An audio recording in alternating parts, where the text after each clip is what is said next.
Online reputation management, horror stories.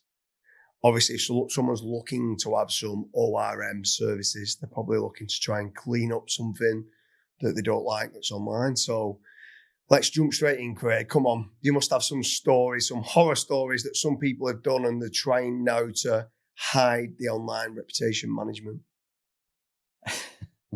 Yeah, I'm just trying to think how I can word it. How I can word it without throwing anyone under the bus or getting anyone in trouble. But you're right. Any time I've ever had someone come to me going, can you clean this up? Someone's either done something they shouldn't have or whatever. And obviously there's a line that needs to be drawn in terms of what you're prepared to do or clean up. I have had people come to me, and they've done kind of sexual things to people. I'm not talking about rape or kiddie porn or anything like that, but they've, committed a sexual crime. And they came to me and they're like, I need online reputation management. And you're like, okay, what have you done? And then they tell you that, and you're like, nah.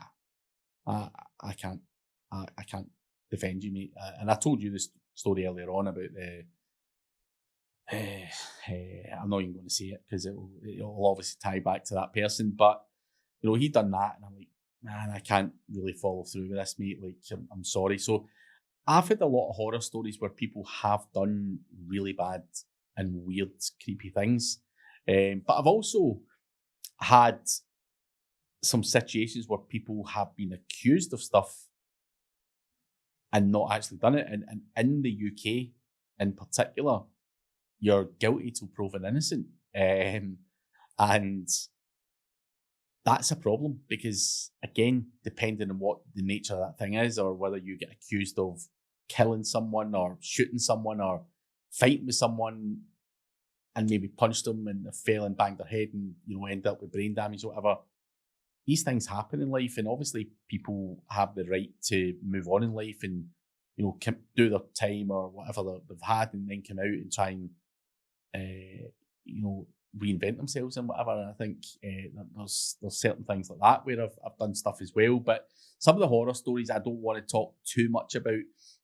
One horror story I can publicly talk about because it's not my story to tell is obviously your mate, Epstein. It's came out in the Epstein files or whatever that he was paying whatever figure it was. I think it's 50. Was it $50 or $25,000? Let's go with 25 just for talking's sake. $25,000 to obviously protect everything he's now been proven guilty for. Yeah. Proven guilty for or whatever's going on with that. And obviously he was covering up a lot of stuff, and I think reputation management, it goes on in the world, and some people have done some really, really bad shit and they're covering it up in form of PR, parasite and everything else that we've spoken about throughout the podcast. You can leverage all of these kind of things to push the negative down. Yeah, I think on that, I think anyone that's watching this and they wanted to see the Jeffrey Epstein files, there's like a place online, if you type in Gmail and you type in SEO or reputation management, you literally it's all public open source. You can see all the emails of what he was doing with SEO agencies to pay them to cover the things up. And with regards to online reputation management, you can try and suppress bad things that are being said online with positive kind of sentiment. I think for me, with regards to horror stuff, the biggest one that I've come across is where someone there was in Florida, he gets arrested, drunk and disorderly, not really done much wrong, just drunk and disorderly in the street, and they get a mugshot taken. And this mugshot's on a government website and it ranks really well because it's a powerful site. And then what ended up happening was the agents say that they tried to then go with the online reputation management agency to try to get rid of it, started to try to negatively impact the image ranking. Mm-hmm. So instead of trying to sink it and suppress it, they started to do what they thought was bad virality campaigns to the image to try to get rid of it. And we'll try to DDoS it and stuff like that. What ended up happening was it became a much bigger problem because it was only ranking in like position number 6 in the Google image tab, which not many people was looking for. Not only did it jump from position number 6 to position number 1 in the image rankings, it also then pulled through to the web search with an image carousel, and that being the very first image that came up. So that's like the biggest horror story I've seen where someone's tried to clean the stuff up and it's like become way worse kind of now than it's a bigger problem now than what it was previously. Where obviously what they should have tried to do is try to suppress it. Obviously, I'm quite close to people like Scott Keever, who runs quite a large online reputation management company. He tells me some horror stories with regards to some of them. It's fucking grim. I'll give you one that's really fucking bad, right? It might hurt your eyes. If you were to Google hottest girl in Manchester and you look at the images, you may or may not see Dooley with a well, go have a look. Go have a look. I don't know that's a great example, right? So, hottest girl in Manchester, a picture of me shows up in a bikini, right? So, I was on a stag do, stuff like that, and then someone's ended up with a bit of fun, and probably was Craig, trying to rank the image. But what it can show you is you can rank images or rank videos or rank web pages for almost any term that you want. So, if that was someone was showing up for ugliest girl in Manchester and you was their position number 1, you don't want to be seen as the ugliest girl, you could rank other images to try to suppress that. So you fall down the pecking order to try to get rid of it. So, I mean, that is probably a pretty good example of knowing how to... story. All right. Yeah, it's a horror story. You can't unsee it. No, you can't unsee it. But I think obviously it proves, if I wanted to, I could probably do damage to you, and that can happen to anyone in any business. You can do it to me and vice versa. So again, we can put positive things up there or jokey things, for a term like hottest girl in Manchester, just a joke. But obviously, people for the brand name or the reputation, it can. Yeah, I think there's quite a lot of other ones that we can kind of touch on where I'll give you some of the examples, and as soon as I start telling you, you'll remember the stories where people have fallen out in the SEO community, and the SEOs can cause some serious damage. And you ended up having it where some people have ended up ranking other people's names for like paedophile and stuff like that. And like, obviously they're not a paedophile, they've never done anything wrong, but they're trying to rank that for this. People are trying to rank like negative stigma articles about that person and just making things up. And these turn into horror stories in the fact that it does end up ranking, and it can end up affecting one, whether they remain employed if they're an employee, they might lose business from it. It might affect their multiplier of a sale and stuff like that. So like, you've got to be careful within the SEO community with who you mess with, because there is some horror stories where people do go out, and I'm like, oh, come on guys, you shouldn't be negative SEOing each other, and it does happen, and it's not good. I'll tell you a fun story. I don't mind telling it now. It's not something I'm overly proud of, but we had this guy sign up. A lot of hassle, by the way. This guy, not going to say his name or anything like that. It's not fair to do that. But this guy had problems with his web developer building the website. We were always involved, fighting with the web developers.